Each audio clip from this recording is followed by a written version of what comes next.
মুফাসসাল, ঈমানে মুজমাল, এগুলো কেন মুখস্থ করা হয়েছে বাবা? এগুলোর অর্থ জানা বারবার যখন আমরা তেলাওয়াত করব, তো আমাদের ঈমানের মধ্যে শিরক ঢোকার কোনো সুযোগ থাকবে না। এজন্য বারবার আমানতু বিল্লাহি ওয়া মালাইকাতিহি ওয়া কুতুবিহি ওয়া রুসুলিহি ওয়াল ইয়াউমিল আখিরি ওয়াল কদরি খাইরিহি ওয়া শাররিহি মিনাল্লাহি তাআলা ওয়াল বাসি বাদাল মাউত, এই কথাটা বারবার পড়া।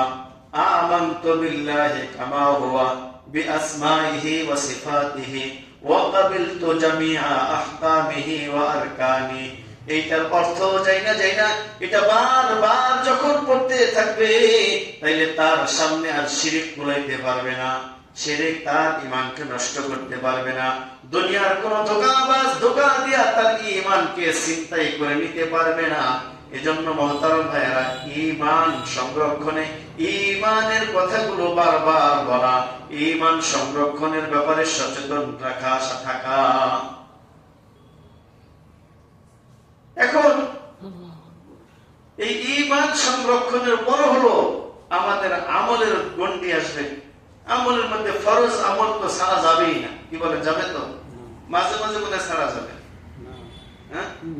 এক মাস করলাম আর এক মাস না করলাম, এই এক ওয়াক্ত করলাম আর এক ওয়াক্ত না করলাম, ফরজ ওয়াজিব ছেড়ে দেওয়ার কোন সুযোগ নাই, কোন সুযোগ নাই। জীবনের যতক্ষণ সাধ্যে আছে, সাধ্যে থাকতে ছাড়া যাবে না। অসাধ্য হলে আল্লাহ মাফ করবেন, অসাধ্য হলে আল্লাহ মাফ করবেন। তখন সাধ্য অনুযায়ী আমল যদি করে, তাহলে আল্লাহ পাক একটা ঘোষণা দিয়েছেন, ঘোষণাটা দিয়ে আমি জিকিরে চলে যাব। আল্লাহ পাক বলছেন যে ঈমান তোমাদেরকে দিয়েছি, সারা পৃথিবীর মানুষকে আল্লাহ একটা আহ্বান করছে, আমি তোমাদের জন্য জান্নাত বানাইছি, সমস্ত মানুষের জন্য জান্নাত বানাইছি। একজন কাফেরের জন্য জান্নাত আল্লাহ বানাই রাখছে। পৃথিবীতে যত মানুষ পৃথিবীতে পাঠাইছে, যত মানুষ আগে পাঠাইছেন, এখন আছে, কিয়ামত পর্যন্ত আসবে, মুমিন হোক আর কাফের হোক, সবার জন্য ভিন্ন ভিন্ন জান্নাত আল্লাহ রেডি করে রাখছে, সবার জন্য। তাহলে হুজুর সবাই তো ঈমানদার না, সবার জন্য জান্নাত বানিয়ে রাখছে, সবাইকে জান্নাত দিয়ে বলবে না। আল্লাহ শর্ত করে রাখছে যে বান্দা, আমি তোর জন্য জান্নাত বানাই রাখছি, এমন জান্নাত যেই জান্নাত আজ পর্যন্ত কোন চোখ দেখে নাই, কোন চোখ দেখে নাই, যেই জান্নাতের নাজ নেয়ামতের গুঞ্জনের আওয়াজ আজ পর্যন্ত কোন কান শুনে নাই, যেই জান্নাতে আজও পর্যন্ত কোন কল্পনায় কেউ আঁকতেও পারেনি, এমন জান্নাত, যেই জান্নাতের একটা ইট হবে রূপার, আর একটা ইট হলো স্বর্ণের, মেশকে জাফরান আর হীরামণি মুক্তা হলো গাথরি, এত সুন্দর করে বানাইছি, এমন জান্নাত আমি সবার জন্য বানাই রাখছি। তবে এই জান্নাত পাইতে হলে শর্ত দুইটা। কয়টা? এই জান্নাত পাইতে হলে সমগ্র পৃথিবীর সমস্ত মানুষের একটাই, দুইটি শর্ত। এই দুইটা শর্ত পালন করে আসলে আমি তোকে জান্নাত দিয়ে দেব, নচেত জান্নাত বানাইছি ঠিক, তোরটা আরেকজনকে দিয়ে দেব। যে পাইছে জান্নাত একটা, তাকে প্রয়োজনে হাদিয়া দিয়ে দেব আরেকটা।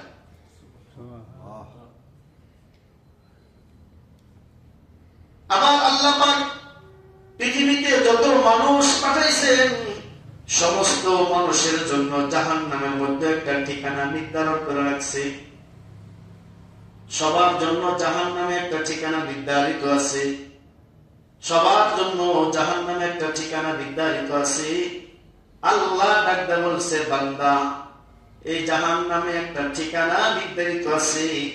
জাহান্নাম বড় ভয়ানক জায়গা, জাহান্নামের বর্ণনা বড় ভয়াবহ, বিভীষিকাময় বর্ণনা। ওই জাহান্নাম থেকে যদি বাঁচতে চাও, ওই জাহান্নাম থেকে যদি মুক্তি চাও, জাহান্নাম থেকে যদি বাঁচতে চাও, তাও শর্ত হলো দুইটা। কয়টা? জোরে বলেন, কয়টা? যেই কারণে জান্নাত পাইবা, ঠিক সেই কারণে, সেই শর্তের কারণে জাহান্নাম থেকে নাজাত পাইবা। যেই কারণে, যেই শর্ত বাস্তবায়ন না করলে জান্নাত তুমি পাইবা না, সেই একই শর্ত বাস্তবায়ন না করলে জাহান্নাম থেকেও তুমি বাঁচতে পারবা না। কি সেই দুইটা? আমার আল্লাহ ডাকতে বলেন, ইন্নাল্লাযীনা আমানু ওয়া আমিলুস সালিহাতি লাহুম জান্নাতুন তাজরি মিন তাহতিহাল আনহার যালিকাল ফাওজুল কাবীর। আল্লাহ ডাকতে বলে, রে জগতের মানুষ, যদি দুইটা শর্ত তোমার মধ্যে তুমি হাসিল করতে পারো, দুইটা গুণ যদি তুমি অর্জন করতে পারো, একটা হলো ঈমানের গুণ আর একটা হলো নেক আমলের গুণ, এই দুইটা গুণ যদি তোমার হাসিল হয়, তাইলে তুমি জাহান্নাম থেকে মুক্তি পেয়ে যাইবা। যেই ঠিকানা তোমার জন্য বানায় রাখছিলাম ওইটা থেকে তোমাকে মুক্তি দিয়ে দেব। সাথে সাথে তোমাকে তোমার জন্য যে জান্নাত আমি বানায় রাখছিলাম ওই জান্নাতের মালিক আমি তোমাকে বানায় দিব। কয়টা শর্ত? কয়টা? দুইটা। এক নম্বরে ঈমানের শর্ত। কিসের শর্ত? ঈমানের শর্ত। দুই নম্বরে ঈমান আনার পর নেক আমলের শর্ত। ঈমানদার হওয়ার পর যদি কেউ গুনাহ করে, কি করে? করে না? ঈমানদার সুদখোর নাই, ঈমানদার ঘুষখোর নাই, ঈমানদার চোর নাই, ঈমানদার বটে অন্যের আইন ধাক্কায় আছে না নাই, ঈমানদার বটে গালি দেয় কথায় কথায় আছে না নাই, ঈমানদার বটে মিথ্যা কথা বলে আছে না নাই। হ্যাঁ, ঈমানদার হওয়ার পর যদি তোমার আমল ভালো হয়, কাজ ভালো হয়, লেনদেন আচার ব্যবহার ভালো হয়, তার মানে আমি আল্লাহর হুকুম মতো হয়, আমার নবীর তরিকা মতো হয়, তাইলে তুমি নেককার ঈমানদার। তোমার জন্য জাহান্নাম আমি রহিত করে দিব, জাহান্নামের ঠিকানাটা আমি তোমার জন্য নিষিদ্ধ করে দিব। জান্নাত যেটা পাওয়ার জন্য দুইটা একই দুইটা শর্ত, সেই জান্নাতের মালিক আমি তোমাকে বানিয়ে দিব। পক্ষান্তরে আবার একটা শর্ত আছে, ঈমানদার হওয়ার পর যদি তোমার আমল ভালো না হয়, কি ভালো না হয়? ঈমানদার হওয়ার পর যদি তোমার আমল ভালো না হয়, ঈমানদার হওয়ার পর আমি আল্লাহ বলছি সুদ খাবি না, সুদের খাতায় নাম লাগায় রাখছো। ঈমানদার হওয়ার পর আমি আল্লাহ বলছি মিথ্যা বলবি না, মিথ্যা বলে ফেলেছো।